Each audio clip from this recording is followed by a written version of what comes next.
Hi again. Here we are back to talk about another step that's important for mental health in the 10 steps that I talk about in Beyond the Label. And um, I I talked about, just a recap for you, the macro systems that are involved. And then I mentioned yesterday we talked about diet. And so today, the step that's really important as well in your mental health is sleep. So I think this has become a bit of an epidemic nowadays. People aren't getting enough sleep. And I can't tell you how critical this is for somebody with mental health issues, especially bipolar disorder.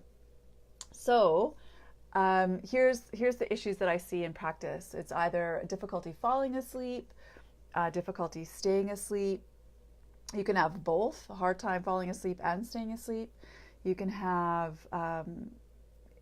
interrupted sleep, can be insufficient sleep, and just the quality of your sleep is often not as good as it could be. So one of the things you want to understand about sleep is that there's an inverse relationship between cortisol, which is the sort of get up and go and often referred to as the stress hormone, and melatonin, which is the sleep hormone. And I talked about tryptophan yesterday and tryptophan forming foods. Well, the tryptophan pathway basically is tryptophan, 5-HTP, then serotonin, and then melatonin, which is the sleep hormone.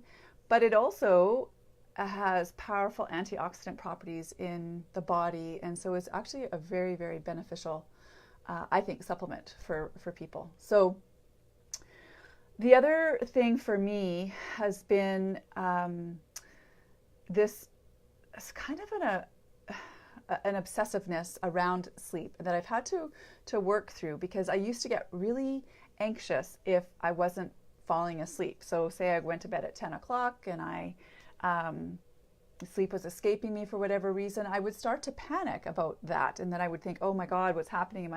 Is this a sign of mania?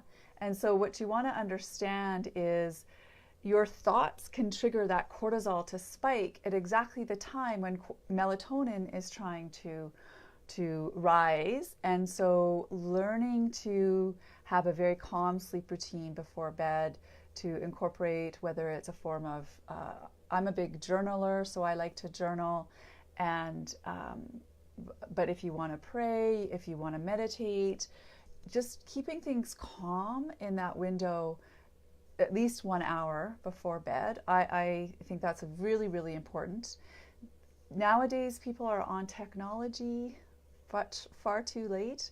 So you do need to be, as much as people, you're using these mediums just like I am right now using Facebook, it's actually not a great thing to be going on just before bedtime. So I would say to limit your social media activity, your computer use, your email, checking all that sort of stimulatory inputs, decreasing those before bed. I try to do it 2 hours before bed, but I have to admit that sometimes it does, I do break that rule sometimes. So I'm going to work on that. But a resource for you is on our website, which is naturalterrain.com. There's sleep suggestions that I have, and there's 3 pages of sleep suggestions there for you. And it's really important to look at all the lifestyle things that you could be doing. Another caveat that I will mention is a lot of people drink wine in the evening, and alcohol has a half-life of about 4 hours. So what that means is it takes, so if we're looking at this as a drug, the half-life means the length of time it takes for 50% of the, we'll call it medication or drug, to get out of your system. And so say you have a glass of wine at 10 o'clock at night. So at 2 a.m., that is wearing off. The effects of the alcohol are starting to wear off, and that decrease in the effects of the alcohol can actually cause you to wake up. And that is very common. I see that a lot in practice. So learning to either have that wine a little bit earlier in the day, perhaps. I'm not saying to get up and have a glass of wine, so let's get that straight right off the bat. But if you're going to have a glass of wine with dinner, maybe have it at 7 o'clock instead of 10 o'clock at night. And there's a sleep doctor that I met at a conference in October. His name's Dr. Michael Bruce. I think I'll put it in the link below, but it's Breuss. He's known as America's sleep doctor, and he's got lots of great references and things on his website. So I like to refer people to him. But I think what my challenge for you today and in the coming weeks is to make sure that you can get 7 to 7.5, if not 8 hours of sleep, and try for that at least 4 nights a week. So you have to get yourself organized, and you're going to have to be disciplined with this. This is really, really important with bipolar disorder. And I also see a big problem in younger children. So I shouldn't say children, but in teenagers. So the 17 to 22-year-olds, so the young adults, a lot of them are using video games and the technology, again, in that two-hour window before bed, and it's really not serving you. So just understand what you're wanting to do is shift your nervous system from the sympathetic state, which a lot of people are in during the day, which is that stress state when we're go, go, go, and we're producing more cortisol. And we want to move in the evening hours into a parasympathetic state, which is the calm, relaxed state. So doing things for yourself that are going to help facilitate that.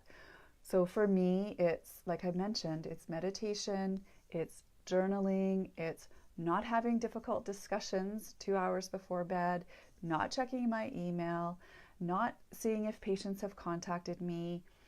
It's reading something light or watching some comedy, something to bring me some joy. It's playing games. I like to play different games, so playing games with my family, taking my dog for a walk, having a bath. I mean, there's so many just basic things that people aren't doing anymore.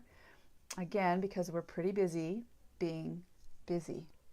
So check out those sleep suggestions on our website. See if you can commit to getting at least, I would prefer 8 hours, at least 4 nights a week, if not 7 nights a week. And treat sleep like the precious commodity that it is. This is when your body restores and rejuvenates. This is really one of the best gifts that you can give yourself. And as Mother's Day is approaching, I know this is a difficult time for moms, especially new moms with newborns. Sleep deprivation, it's a real problem for moms. And I think this is why postpartum depression, I think, sets in. And so the best gift I think you can give a new mom is the opportunity for her to sleep and for her to have a break. So send her to the spa, I guess, perhaps. So thanks for checking in. I'm going to keep it short today. And again, this is one of the chapters in the book Beyond the Label. There's resources on our website. You can also check out Dr. Michael Bruce. And I am going to be signing off, and I am not going to be checking this Facebook again to see if anybody has enjoyed it or not. But I'm happy if you share a heart below and let me know, or let me know, what you do for your sleep, like what works for you. So I'd love to hear from you. Okay, bye for now.